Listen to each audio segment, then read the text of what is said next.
Tal vez no se acuerden, pero cuando el presidente Fernández designó su primer gabinete, el gobierno de científicos, ¿se acuerdan? ¿No? Ese era el concepto.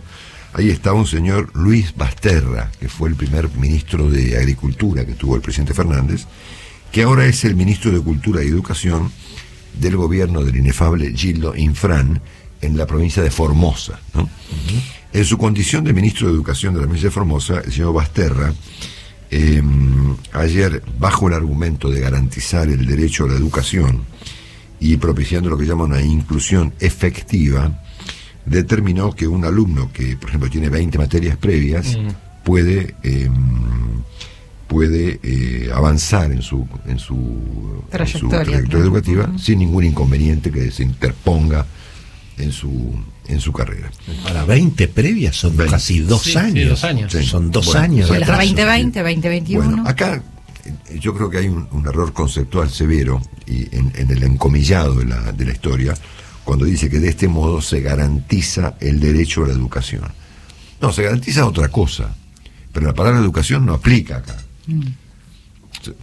Se garantiza, no sé, algo, ¿no? Pero educación no es esto, ¿no? Incluso se afecta al resto, digamos, claro. de quienes están asistiendo a las clases, bueno, digamos, entonces, de esa manera. Este es el primer extravío que examinamos en el repaso de esta mañana, porque es toda una línea, digamos, de pensamiento, de comportamiento, que conecta mucho con lo que ayer dijo el presidente Fernández respecto otra vez de la meritocracia. Le faltó volver a Bugs Bunny ayer, ¿no? ¿Se acuerdan cuando planteó que Bugs Bunny era efectivamente el responsable de poco menos que de la maldad en el mundo, ¿no? Bueno, entonces ya la provincia de Formosa consagró la educación sin educación, que es una novedad pedagógica, ¿verdad? Mundial, es decir, los chicos van al colegio, no estudian, no se reciben, no dan los exámenes, pero aún así tienen derecho a la educación. Es un argumento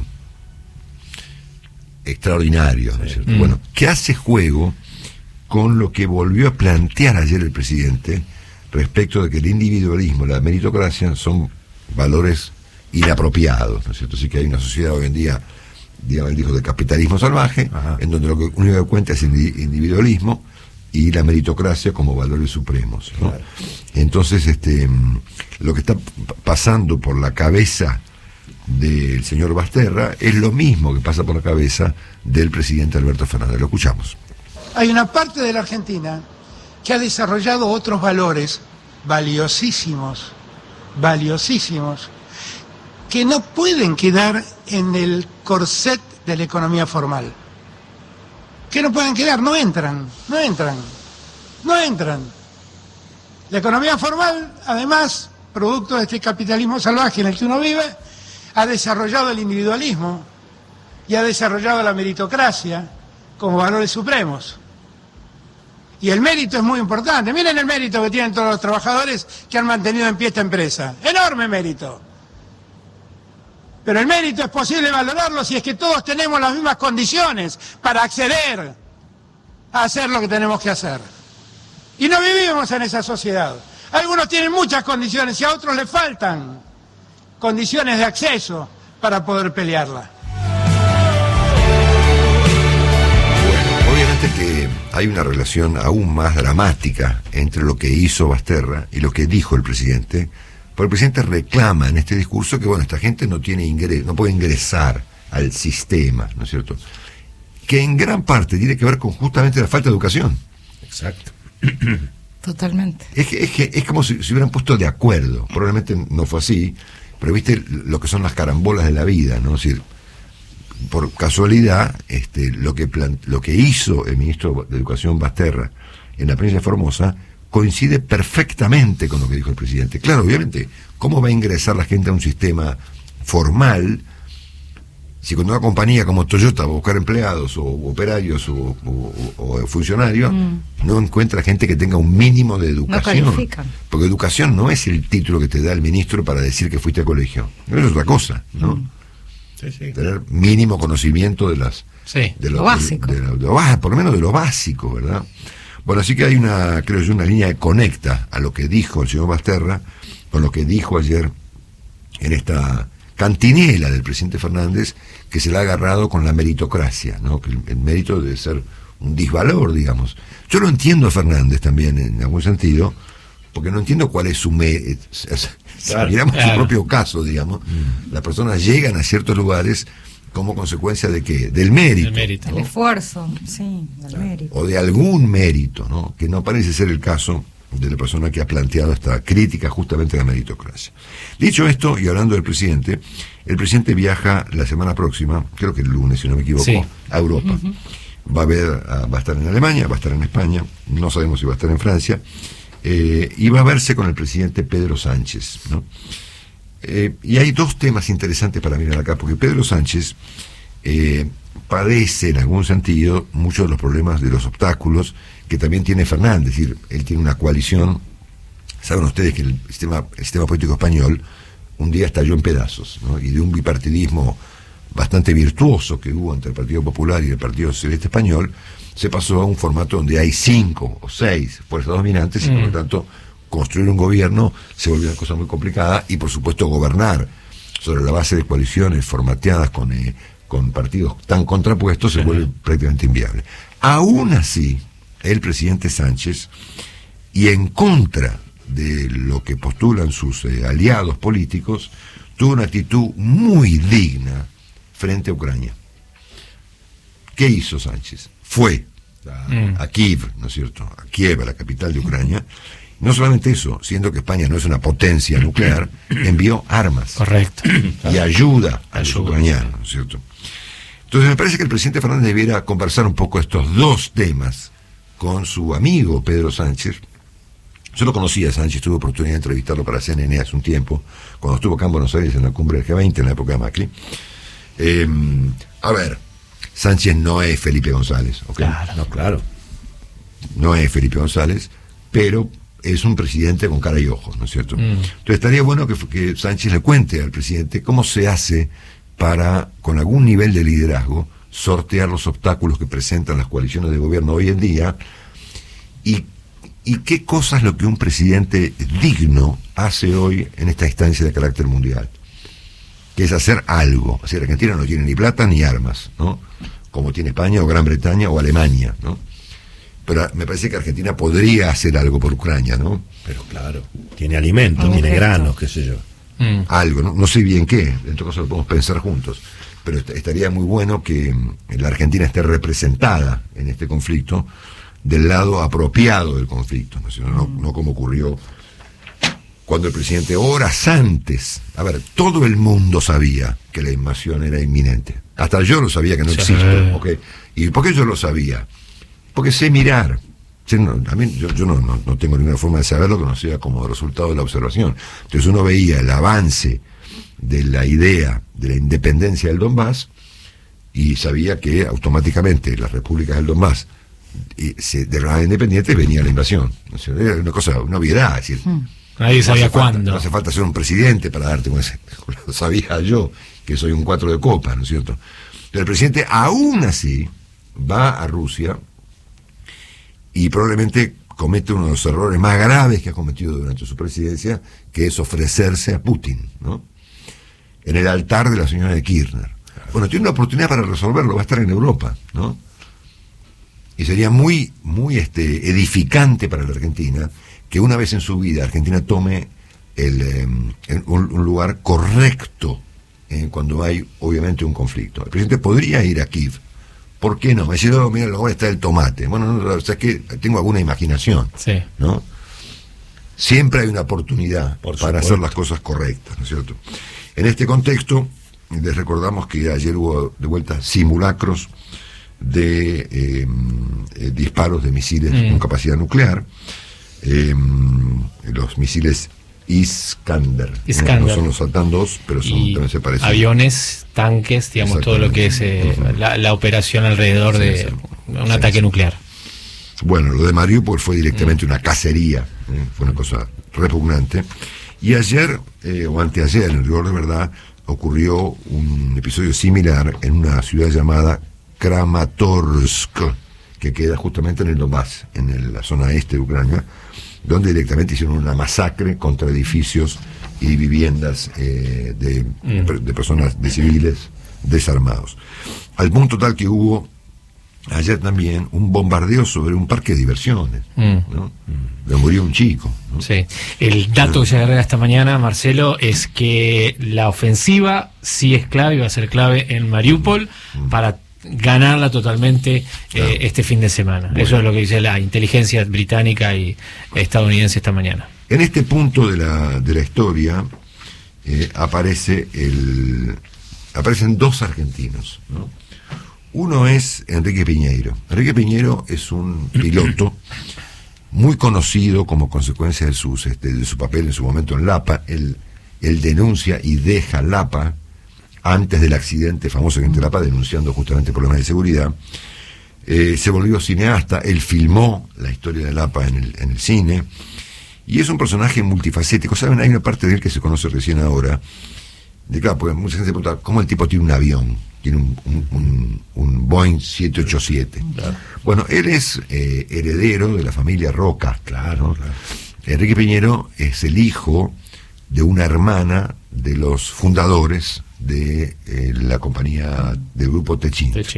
Yo me lo imagino, aunque nunca se lo pregunté, él debe ser un poco una oveja negra, ¿no es cierto?, en la familia Roca. Ciertamente, sí, claro. Pero bueno, es un personaje genial, porque, a ver, tiene un restaurante, contribuye con una organización que saca refugiados de los que se van del África intentando llegar a Europa, poco menos que nadando, saca gente de Polonia en su propio avión para una fundación donde él pone la plata, ¿no es cierto? Tiene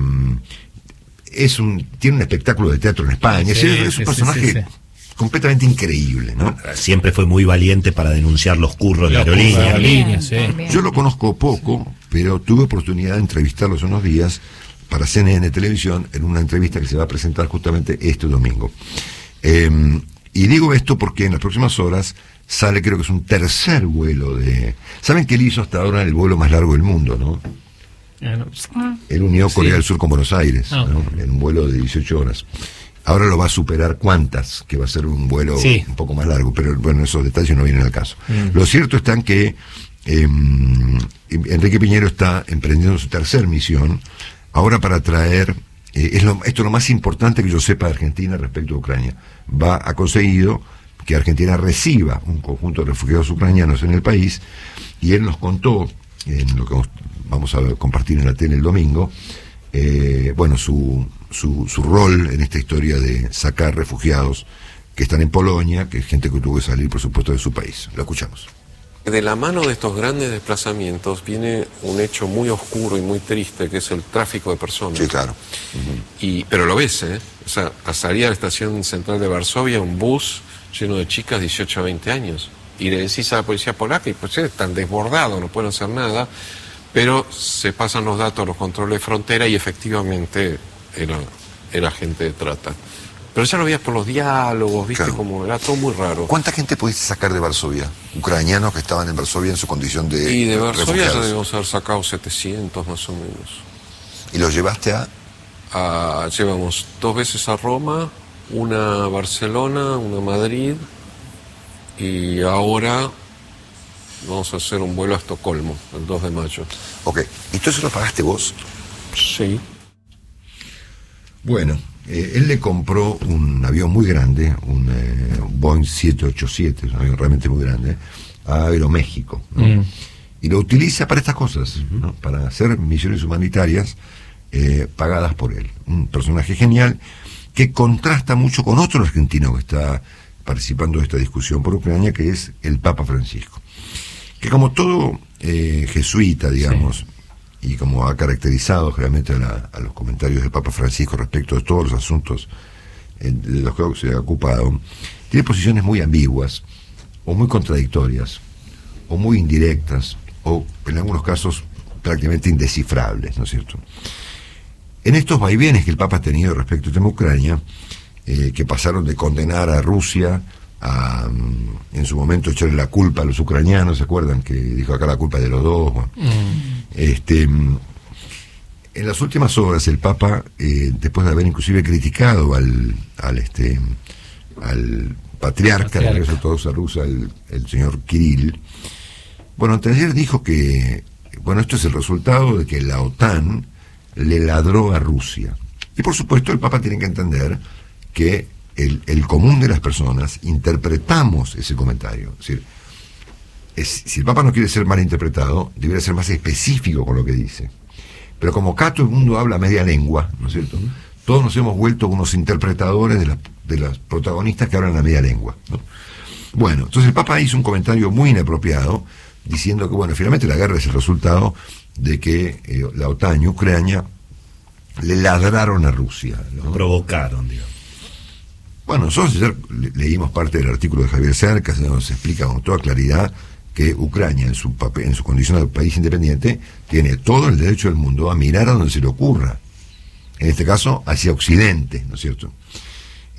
Lo más grave del asunto es que luego de semejante equivocación de orden mundial, yo ayer me agarraba la cabeza cuando vi un comentario que hizo mi colega Fernando del Rincón en CNN, comentario editorial en el canal,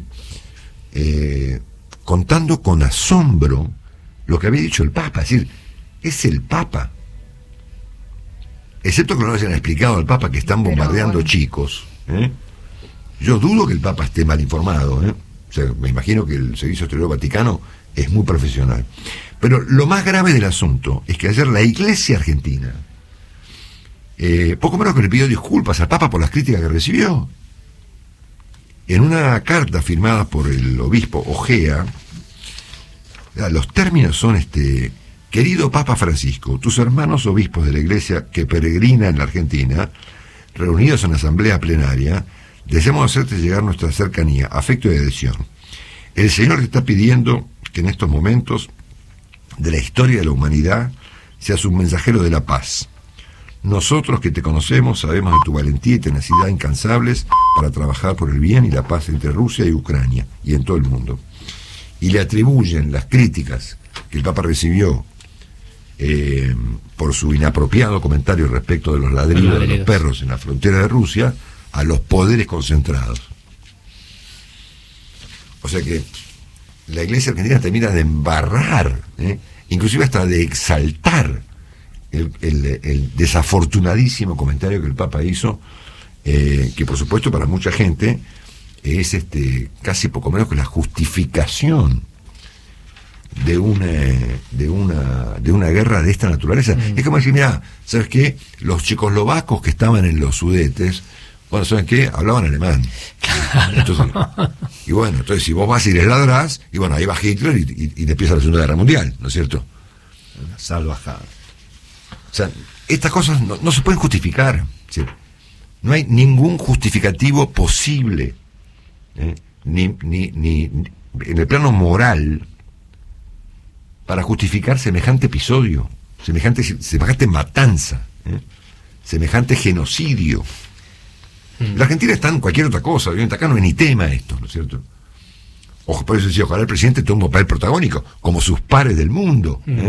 Y es probable que si Ucrania hubiese sido parte de la OTAN, hoy no estaría siendo masacrada. Pero por supuesto. A ver si entiendes, ¿no? Pero por supuesto. Y los países y los pueblos, Finlandia, Suecia, sus pueblos, están pidiendo a sus parlamentos que decidan ingresar a la OTAN inmediatamente a costas incluso de correr ciertos riesgos en este momento para evitar lo que está sucediendo en Ucrania. Bueno, así que me falta un tramito todavía para después de las noticias, pero a veces me produce tristeza esta clase de comentarios. Esta vuelta me produjo una cierta indignación. Faltan unos cuantos temas todavía. Estamos presentando ya mismo el segundo capítulo de la agenda económica del señor Guillermo Willico. Vamos. Bueno, Marcelo, efectivamente la inflación está frenando la actividad económica y el consumo. No son exactos los datos que dio ayer y en estas últimas horas el gobierno y particularmente el ministro de Economía. La industria 2% abajo en marzo contra febrero, la construcción 4% abajo en marzo contra febrero, y en abril los datos preliminares, según la consultora de Fausto Espotorno, también para abajo, 4% la actividad. Dicen, Marcelo, que el sector camporista quiere demorar el aumento de tarifas, que debía empezar el 1 de junio, con la cuestión de la segmentación. Y los mercados financieros siguen muy débiles esta mañana, con los futuros en Wall Street para abajo, y la expectativa, por supuesto, de los datos de empleo y si va a seguir derrumbándose el mercado bursátil con la suba de la tasa de interés. Lo veremos a lo largo de este cierre de semana, Marcelo. Gracias, Willy. La postura del Papa respecto de la cuestión de Ucrania, su justificación con el tema de los ladridos. Si vos le vas a ladrar a Rusia, y bueno, bancátela, ¿no es cierto? Y muy peor fue todavía la explicación que dio la Iglesia Argentina ayer para justificar ese comentario tan inapropiado del Papa, que a mí me parece el único atenuante que puede ocurrir acá, porque obviamente una invasión semejante, con semejante matanza de civiles y demás, si vos no podés ir, no podés mandar armas, no podés ayudar, no podés, lo que hay que es condenarla, ¿no? Claro, como mínimo. Es la mínima, es decir, si no puede hacer nada, bueno, condenarlo. El único atenuante que se me ocurre es que toda esta gente desconozca la política mundial y que digan cualquier cosa, ¿no? Que no estén informados. Se puede que el Monseñor Ojea no tenga idea de lo que está hablando, ¿no es cierto? Hay muchísimos prejuicios, me parece, Claro. ¿no? Muchos prejuicios. Incluso que el Papa no sepa de qué está hablando, ¿no? Bueno, dicho esto, el Papa es noticia esta mañana también, porque ayer defendió a Monseñor Mario Poli, es Monseñor, ¿no? Sí, bien digo, Sí, Monseñor. sí. Sospechado de estar involucrado en una trama de ventas de propiedades en la Ciudad de Buenos Aires. Bueno, el Papa dijo, no quiero que lo ensucien, es una víctima. Bueno, ponele. Al mismo tiempo, recuerdan, el Papa echó a un cardenal llamado Angelo Becciu, acusado de haberse quedado con de haber invertido dinero en propiedades en Londres, sobre todo, Londres, claro, de las colectas que hace la Iglesia, ¿no? Se ve que en esta interna, como se dice ahora, entre el Papa y el señor Becciu, cardenal Angelo Becciu, italiano, reveló, o por lo menos él dijo conocer, que Francisco dio en su momento el visto bueno para utilizar hasta 1 millón de euros para el rescate de una religiosa colombiana que estaba secuestrada por ISIS, ¿no? ISIS obviamente produjo muchas matanzas, incluido matanzas de cristianos, ¿no? Sí, sí. Sobre todo. Sí. Yo no tengo idea si esto es cierto o no es cierto, pero es un asunto que en todo caso no está tan mal, es decir, rescatar una religiosa colombiana secuestrada por ISIS es una cosa obviamente correcta. Bueno, dicho esto, les recuerdo que, cambiando de tema, que se conocen los socios que va a llevar Elon Musk para quedarse con Twitter, ¿no? Como diría Máximo Kirchner, con Twitter. No sé, bueno, hay un príncipe árabe, ¿no? Y siempre. Entiendo que siempre hay un príncipe árabe. Está Qatar detrás, seguramente. Y hay un tipo muy importante que se llama Larry Ellison, ¿no? Que es un nombre que me parece que lo vamos a ver, si esto se confirma, publicado en todo el mundo.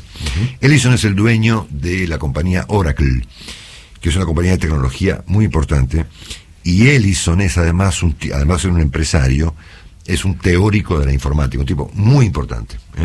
Dicen que las máquinas se mueven, que funcionan como consecuencia del trabajo de software que ha hecho siempre la compañía Oracle, cuyo dueño es un tipo multimillonario de 74 años llamado justamente Larry Ellison.